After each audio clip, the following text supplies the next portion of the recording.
My name is Greg Buppert.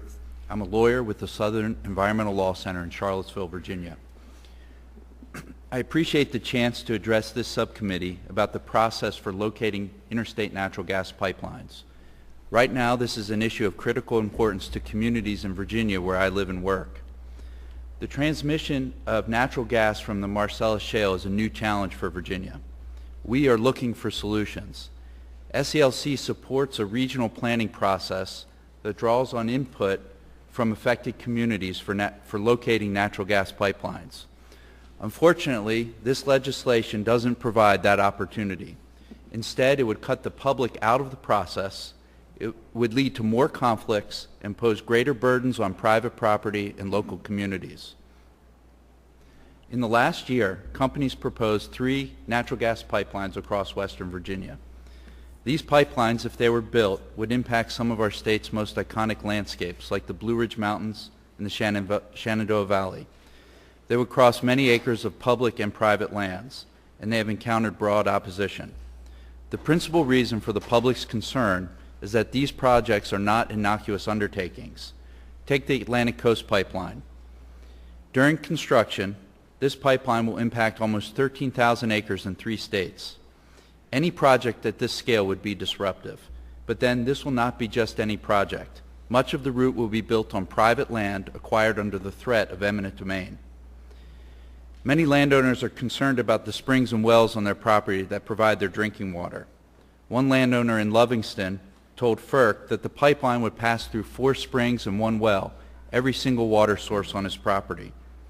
Larger communities are also concerned about water. Augusta County, for example, depends on high-yield wells for its municipal water, and the county's experts concluded that blasting for the pipeline threatened this water supply. Other landowners are concerned about the investments they have made in their property. One has spent 3 decades managing his forest for hardwood timber. Another has built an inn near the Blue Ridge Parkway.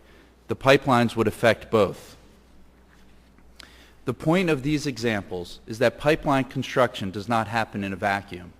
These projects will have real impacts that must be understood before a route is approved. The Atlantic Coast Pipeline and the Mountain Valley Pipeline projects were announced last summer. Each company rejected a route similar to the others as too environmentally harmful for their project. For the public, there's little belief that these companies have anything other than their own self-interest at heart.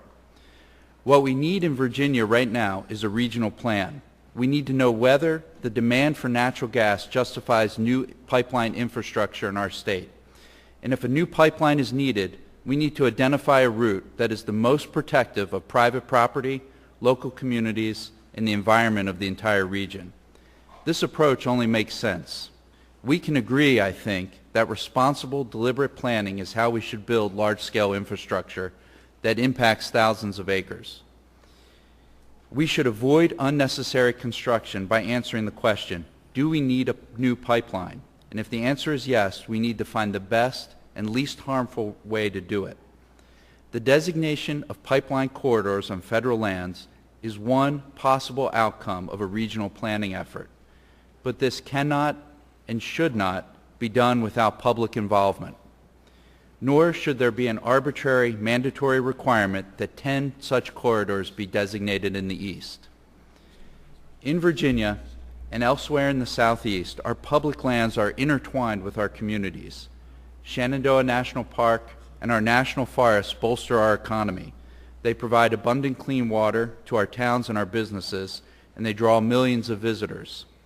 A corridor cannot be sited across a national park or a national forest without immediate direct impacts to the adjacent private properties and the local economy. The proposed act does not provide the planning tool that we need. It puts a finger on the scale in favor of pipeline construction over other uses of the public lands, including our national parks, all the while cutting the public out of the siting process. In order to get this right in Virginia and everywhere else and minimize the impacts of natural gas pipelines, we need public involvement. Short-circuiting that process will only lead to more conflicts and place greater burdens on private property and local communities. Thank you. I look forward to your questions.